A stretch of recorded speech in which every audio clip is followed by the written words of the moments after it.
In the interest of transparency, without anybody asking him anything, yesterday went and granted an interview. Now we are getting further information that shows. I thought this morning he will go back on GBC TV, where he went yesterday, and say that, oh, the ministry says they paid me $1 million on 13th March and 1.5 million on 22nd May. It's not true. Indiano ne nsɛm opanino enso ekyeremu ho ntwe ne ya bra na ese watenase enso metro tips na okyeremu a yenso atimi anya bia de ama na okyeremu se directives enso atimi akoso edema GCB workers ne se masa menkotena ba bia ni nkobo bia amfa sansensem no na ya de ha adwen because gidie se Ghana for penkyeremu fofra ewo animu kwa akyire do kyɛn de omo de beto yanim nti na wo hwese kombetimi amana fo bekyerezem nanso da bi eyade asade enso antimi amaso no enso register ne displeasure say sade no enso asifa akoso nti ye behwe na de ohobia no yatimi enso de atoto ne bibia enso atimi aye kama pa na ye free ho no yanko na yedi nkomo envanfa all African games ho nsensem na no na owura ye friend Woyomi on say uwram enso ewo parliament a ye ranking member on the youth sports and culture committee ono enso edi nkomo na enkoma ono edi no odi enso edefa Alex no omo aduane die ne sane wane sika ekomu na nsem opani no so kai no sei eno ono enso edetuja. You're spending close to 240 plus or 245 million United States dollars, right? And out of race, we got to even know, for instance, key among them was a whooping amount of $15 million, you know, which amounts or works to close to or a bit over 226 million Ghana cedis, being how much was used to feed athletes for 18 days for the event. So you realize that some of this things needed to be investigated. We wanted to know how many, you know, athletes actually made it, how many actually got registered. In fact, we need to get a report generated by, for instance, the games management system, because the system must be able to tell us how many actually, you know, registered and actually came to participate in the event. All these details we would want to. You're spending close to 200. Ndiano ne samu opanino enso etimi tu ja se o sika sem no ene sedna nsem ne si kuna na se fata se nkyeremu beba na afi bia enso etimi akoko ye ndiano ne nsem a eno nso firi ho ba ye mfiri won nsem ne do so won emo we ne won se ye bo ne tawtaw nti mfiri ho na afi ye ntinwura enso e wo samates aso ye samates enso e bo on the 25th of August omo bo return liga omo enso e bo CAF Champions League na won so omo first league no omo wi ne e kaba kuntu we ne gate fees a omo si nyampa da kwasi omo enso eje e wo mo enso gate na no 20 Ghana cedis for popular stand, center line 20 Ghana cedis, lower VIP 30, upper VIP enso 50 Ghana cedis. I don't know no enso esi corner Emmanuel Mama ono ene share go no edema team e friend Samates wa bra omo nso ewuram e wo Cameroon na odinsem bi e de ato fast ne na sei na Emmanuel Mama enso e de etuja. Fine, good morning. Somate striker Emmanuel. So far, on the Shanky, Somate smart. Sunday match of friend never. There will be a friend never sporting Emmanuel. Come to 1, size 19, size 15, size 17, size 2, size 20. So far, turn your friend never. Ndiano ne nsɛm a ɔno enso etibiri tu dwantini nsɛm no kyesɛ momra na wɔfrɛ ne area no ɔwɔ wɔn sɛ temombo bia no ɔwɔ no wɔfrɛ sɛ momra na momɛ support Samates na bibia no enso entimi enye kama wɔ hɔ nti gate fees ni bibia nso ya available a sɛ opɛ sɛ okɔgyina mu a bibia nso betimi akɔyie pa enso etimi hɔ ayɛ de ɛto manim na ɔyɛ firi wɔn hɔ no yɛnkɔ Nsoatreman akache na Nsoatreman hɔ no na nka ekɔdi nkomi na nka ekɔdi nkɔmɔ ɛde afa ɛyɛ wɔn enso confederations cup na nso dabi krata bi efiri hɔ nto atoma ba abɔnten na krata na abɔnten na ɛbaeɛ no ɛyɛ krata no ba bɛkyirim so ɔmo no omati omo ho de afiri ensam a omo general manager ekaye edefa Dr. Baumia ne promise wo ye se oba obeboa league class na omo timanya baas no na omo general manager gidi se dabi na ensam ko yi no ma bi enso abro omo kra Jesus ne ade ba Ghana ha na duty to omo twetwe ne ade a na edi nti ebe ya nka ni mom na nkopani ne ntaka na mze Nsoatreman for gidi se dabi opani na nkasa yi nti omo se wono no kasa as industry player enyo omo Nsoatreman for na kasa nti omo yi omo e da free sciences na ne owura ye fa ne already nkomo no ene ye obi okasa erema team e fa ne dream eye Nsoatreman football club ye ne di nkomo na ye ne di nkomo no ena o kirem se we na asem bi ani ho na said ye no ma sitie no after say release we babonti ni say na general manager enso esi fa fili. Me then acquired in Como, and we're very calm about this situation. Looking at it, why Nebibisa with any malice and bad intention there. He's okay with the position and also with Club Nejumana. At the moment, Krano, it shouldn't surprise you, say, offering a woman or running errands for Club Nejumana. Said he's almost out of Ghana. India no somewhere Joe Nsoatreman to just and kofa what Timmy wa coming beyond by still or at poster or yeah Jumana. You just at poster or yeah Jumana Dentina general manager Kasana wa trainer Jane in the capacity of the general manager for team in Nsoatreman say Moyim Wefras no say Sainti and release a sacratano and so the Babontin. Yeah, Mam Penny Abedi Dr. Baumia. I want a manifesto when state say I may know we near Bana or provided basis to 18 Premier League clubs and also or assisted our salaries and remunerations are and I don't know GH1 for fair general manager or trainer say I don't know to send ABA man penny actually Emma before instead of bass name I am more special bass not my Karanka not to please him and our party but then the club thought it why say I didn't see the statement Emma because this is political issue we are then people in the other political divide will read different meaning into it. And the somehow Joe do too just say Jane Tom the crata and Babontin say on person mu club ni free politics won so because be a club ni tiseno so man fa crata ma Babontin e koye sa betimi din sembe bretimi Babontin be ha adwenti necessary omre krata na banunti na omre krata no enso entu etimi ba enti ano nsem kakra eno so free hoba hasofo kapiem enso e wo Togo a omo enso e kwakoto omo pre-season so e kokeka kanoma bom omo hwese nyoma etoto omo wo the 2023-2024 season no omo enso betimi ye free wonti Togo no omo kwakosha kwakobo omo adwa a make sure say bibia nso besifa koye enso etimi e dia moment video na wo he no ya bra na so omo nam kwa so e say omo enso e kona manfo din komo say no man fa team na amfa soro ankona omonamfo na msi dabi ni na no Togo ko ntino saa ne nsense men nso free hoba na branti a your friend Steven Apia Shankiki enso a say oginam enso sia karama has folk no eje bre chire mu kwanya e fa so a coach your friend Abubakar Watara etimi convince ne say omesi akan emfama Accra has folk Saturday anwure around be Saturday no pa be 10 to 11 na be am tia no man na any light na me ba so am de me phone be me de me phone be si charge wo no me pie me buy na menya 2 miss call na number we dey menya dey na me frɛ ya me say mbacho na one I just even appear na me say yes but coach na ka say na me coach we ndi wana me kai voice na ne ko bon komo na me say ko na me coach and I say oh na me coach mbacho me ofie and I say me the CID for the police ba na me coach mbacho my head dey out the CID for the police ba chimi na papa coach Watara no coach bacho wo ba mpanyifoze wo ba sanchigu na so a ebe pala intwanchene wo ba chimi ide ade na mayo mpa na za utie Shankiki ankomode no kokko so na se wo try so be commissioner na ade ande no ne se no ma no enso esi ko ye bo ne tawto na asande kotoko no aso bo friendly game against baby any Gold Stars asande kotoko she baako a baby any Gold Stars enso antimi anti highlight ni bi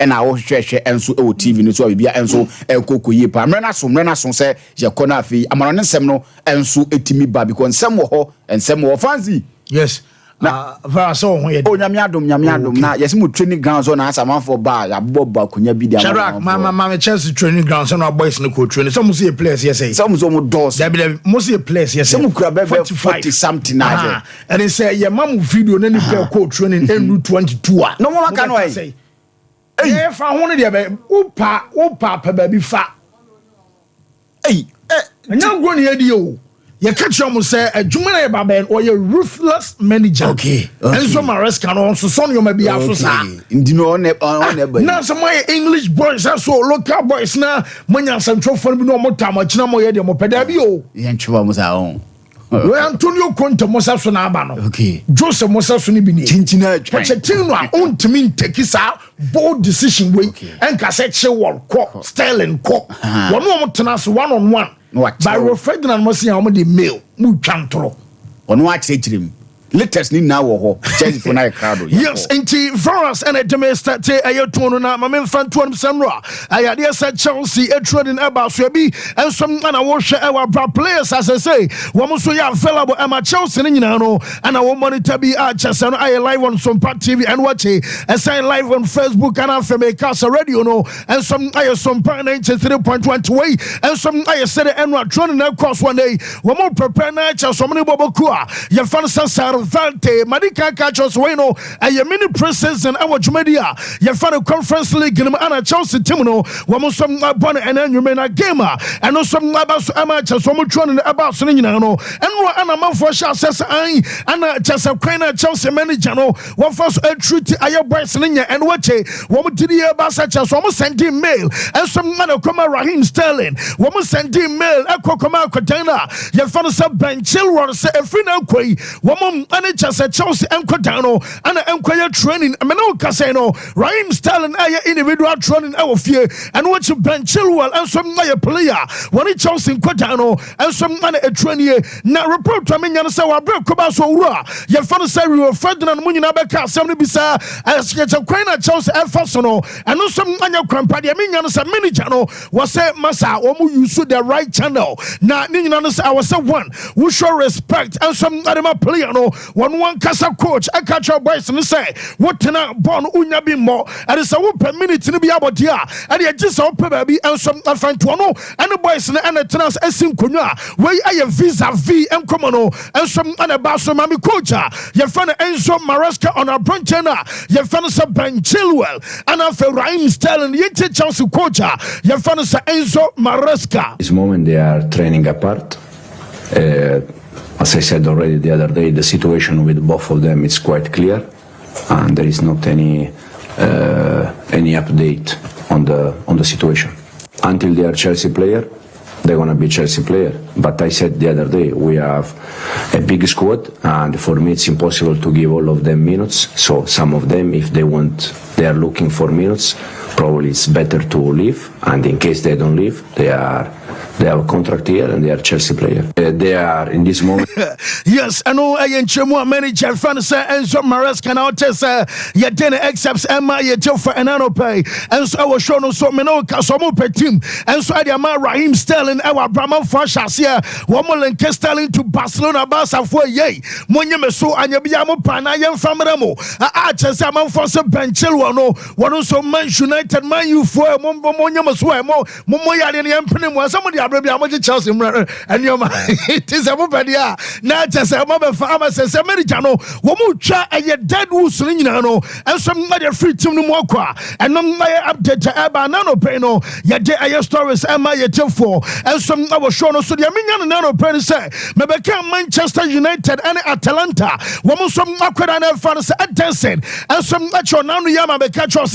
Mayu Aquacomeki enquiries Abisas Empo and yes, Senamum Dachibi. Because Casemiro Motompano and some upage our first two matches are woman's able Ederson so you play a Liverpool and some Akope Dominion and Nano Person may you ever Koya send them come up and point any money Metesa Atalanta Timono woman rejected 50 million euros and all and some ISK Manchester United and some other Koya now come around himself and fans at Deseno woman some other fan every Atalanta Diaba and it's a Timono and some rejected offer and now no Casay Dominion is Arsenal about me I announcement and Akotena your fan Sam Mika Marino up to Trinano Yatai at the Bowen and Wednesday Metisam and come up so some Rebecca say Orano and some 2 Abalantan amateurs some bedroom come yes and one commono and some are positive our Brene one some about me the announcement and swabber now I think Katia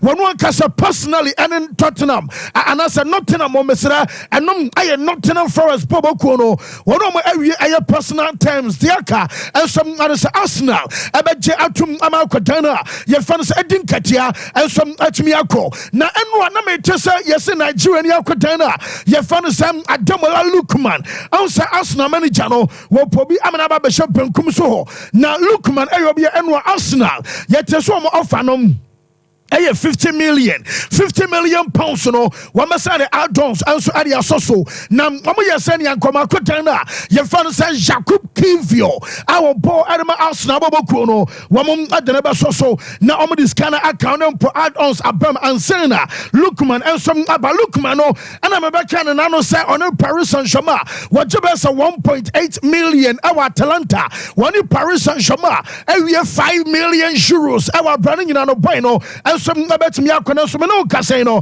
the mean say 50 million pounds no yesem Atalanta force eswa we mo pay between 65 and some akwasi 70 million and sana we mo jai and some ama player ye fan say Lukman and some akọ achese no aye update eba me can say manager fan say Antonio Conte enra me catch us what demand say the next 48 hours no wo hia Lukaku Romelu Lukaku enwan komanso koso our London meno kasa enano pay no deminya no say na ye kasa announcement ebaba wo sem Lukaku aya one step away na chesa kakitu abi na Lukaku no ensom adwani boboku a ye fa no say Napoli and wache aya until 2027 obeje 6.5 million euros a season. Our bonuses, you know, and some about me about Napoli sense, make us a Bill Gomo, and some from Aya Brighton and Ra, who run on some 12 million euros plus bonuses.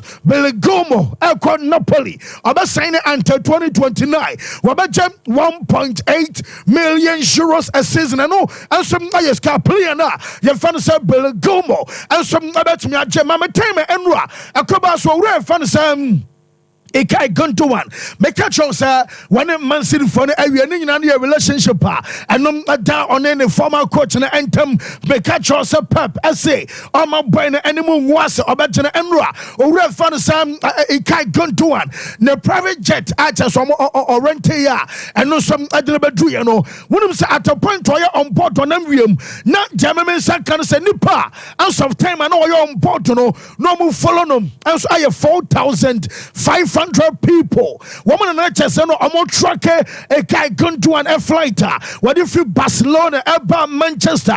I just say Ampa and on some by now. Jamaican San one meeting Eba so coach.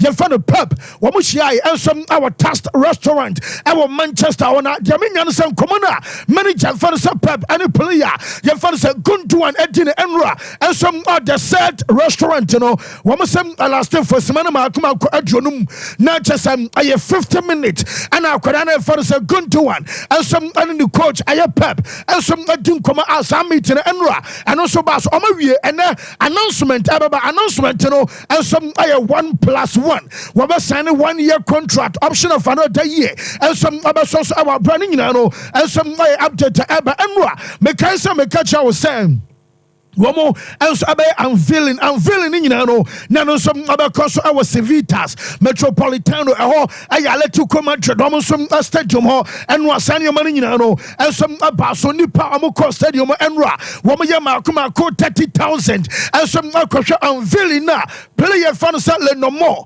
one amo unveilino and what he a branch of say Julian Alvarez one some account Conor Gallagher and Alexander Soloff amona just enra woman unveiling about so now my time Conor Gallagher eba essence how man me focus no Conor Gallagher eba do enra when him say onu ne na Conor what can Spanish enra me shocky because say what one you know so onu na Spanish no one shouldn't TDP yet there and you know man this one I will say hola no hablo mucho español estoy muy feliz upa atleti na chesa me chacha mo me obi a me shedante eye kasa ne mom mani chesa maba upa atleti na chesa nom ana estoy muy feliz hola no hablo mucho español upa atleti yentie Conor Gallagher. Hola, no hablo mucho español. Estoy muy feliz. Al Atleti.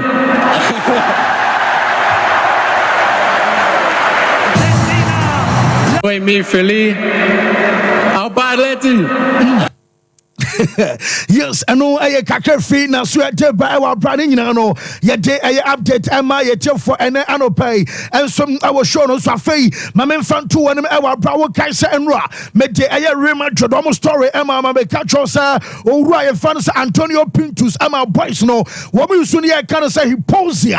I am mask and some other year training Emma because who could do holidays in the barrier, myself, so you're training at the Abba, just any attention tea, Mema, sorry, and Ra saying, Papa, you know, what we soon some mask, Emma, may catch us, strengthen or respiratory muscle, increase our stamina, improve endurance, not just aerobic performance, and what near can anaerobic performance, and increment dema was strength and power.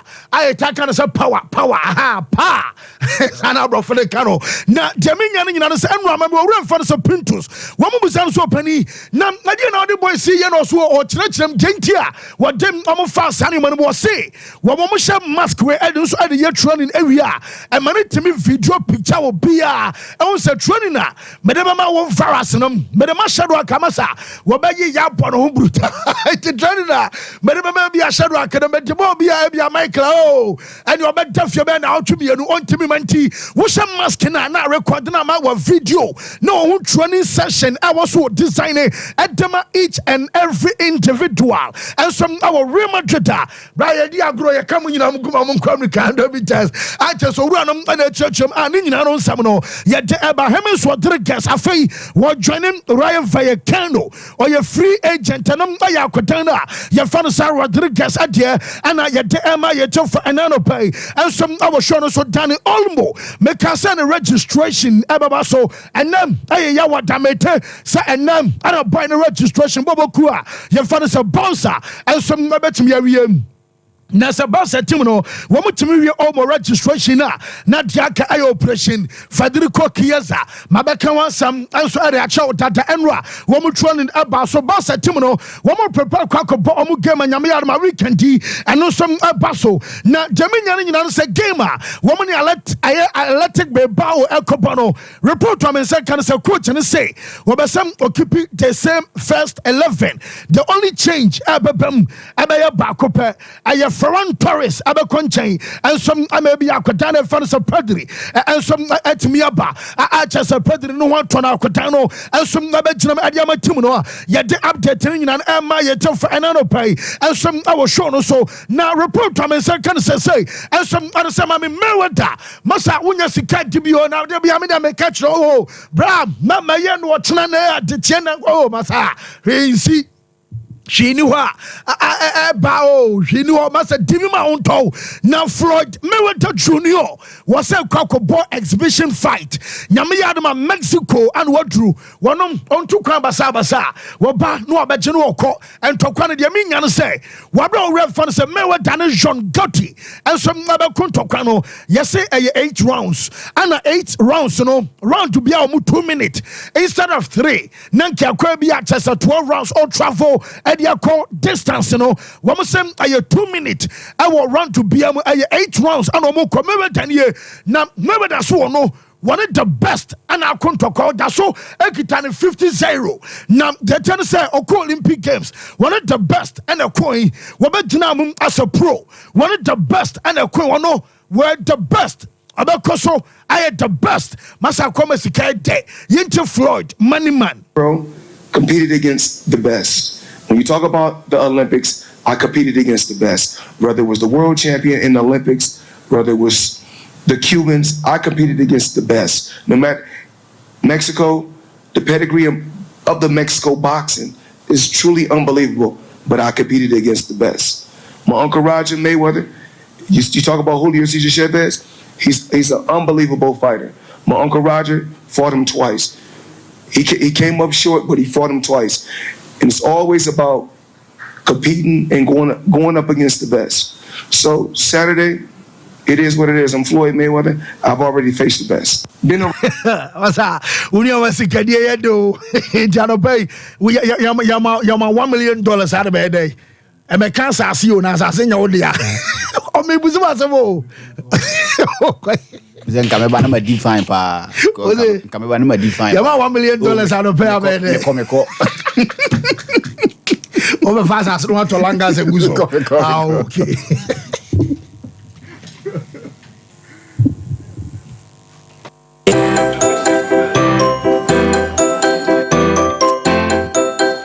Beer. Ani, fufuri yet down. Bepacho, balance na wakan. Fama mo wo fufuru. Kajo, ye wo fufu tintintimo. Eye Kennedy. Fufu machine. Ani ye di adwuma wa. Machine pani. Awu se fufu ne nei wo ba ye ante. Me da wo Kennedy digital satellite. Awu wata, wo benya de wo de be wo fufu fie wate. Kennedy digital satellite na me ka ho asem no. Ahani o. Fufu pounding machine na make no. Enu nini. Uba Kennedy digital satellite.